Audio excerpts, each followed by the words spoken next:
Brother Peter this morning again with tidbits from the Word. This little excerpt is called Can You?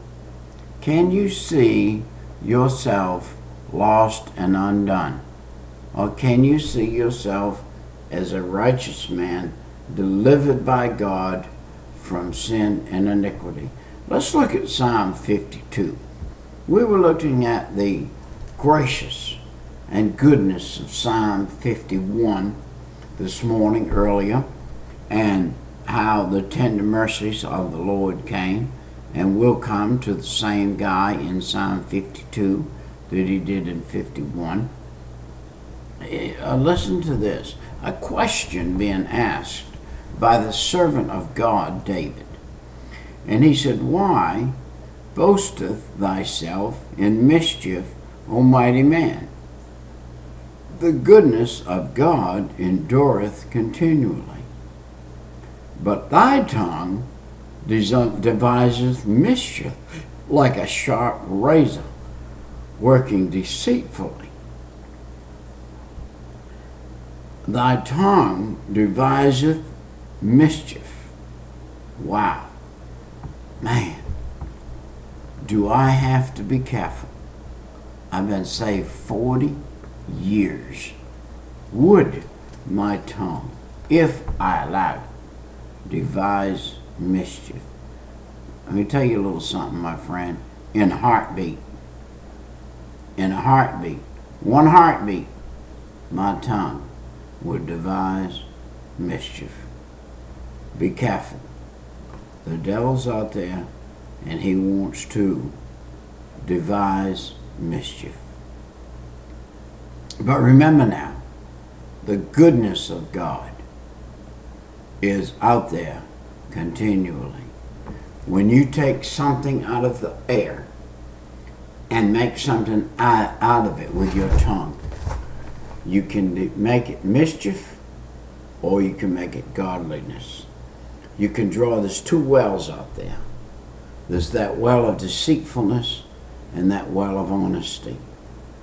You can drop your bucket in whichever one of them wells you want to drop it in.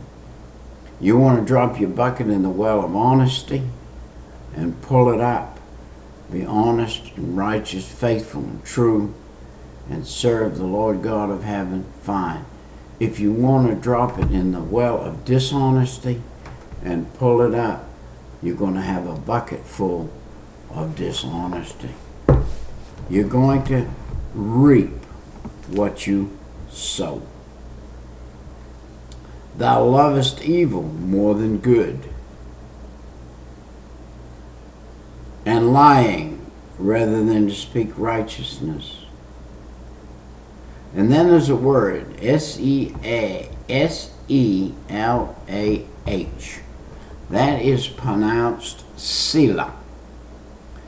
And if you look that up, there's some other words that go with it, a few dozen. But one of the other words is muse. And that means stop, look, listen, meditate. It's a four-way stop sign. Yield. Listen. Yield, he's saying. Selah. Stop right here. Read it again. Listen to it. Thou lovest all devouring words, O thou deceitful tongue.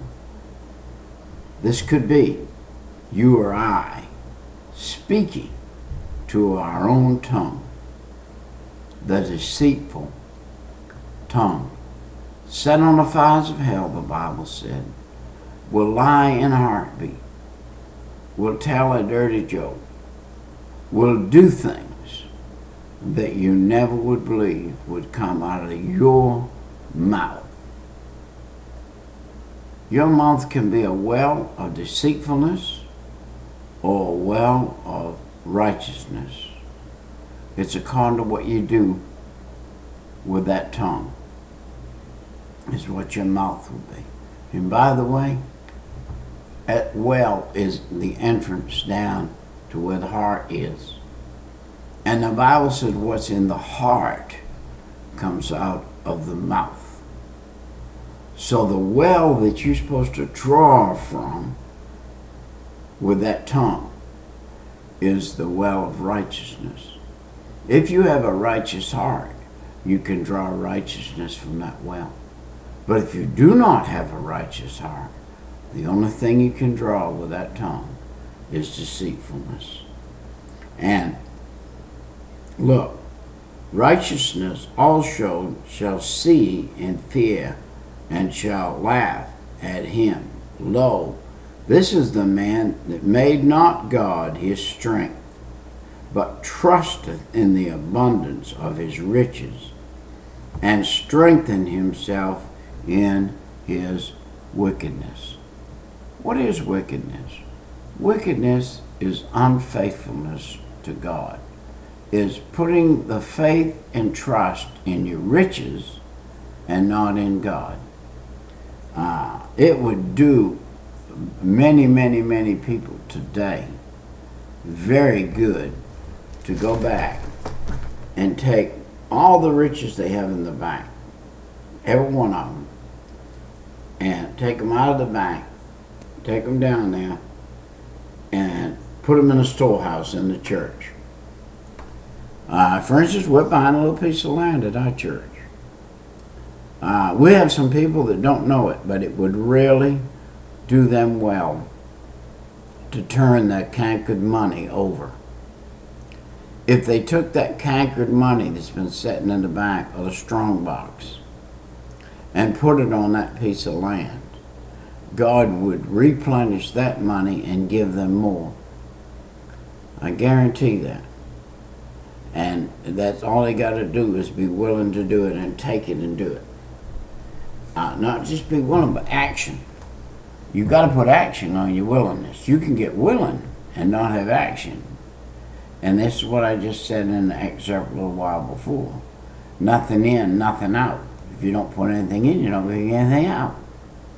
You don't put anything in that commitment, then you're not making a commitment. You're making a commitment, but it's the wrong commitment. You're committing to go the opposite direction. And therefore, what you have will canker and be against you rather than for you. Wow. So many people I know, they got big business, they got money coming in, they got big retirement. Wow.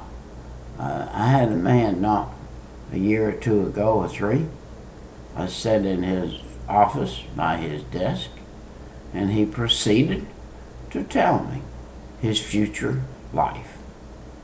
He had A retirement, a B retirement, a C retirement, a D retirement, and then continued to hold the purse strings for a business. Had 5 entities that would bring him monetarily more money than any man could possibly ever need in this lifetime to live happily ever after. One of the most unhappy men I know. This man is one of the most unhappy men that I know. He has all of that money coming in and has not got happiness, nor has he got health. It's ironic. He's a health insurance salesman selling health insurance, and himself is having to use the insurance on his own health by piling up monetary junk to live on until he dies. He's going to have to spend it all to keep his body functioning and his life going, with keep it functioning, I might say, very unhappily. Very unhappily. Listen, the wicked man is going to be cast into utter darkness. The wicked, the man that puts his trust totally in his flesh, is going to reap after the flesh. He said, I'm like a green olive tree in the house of God.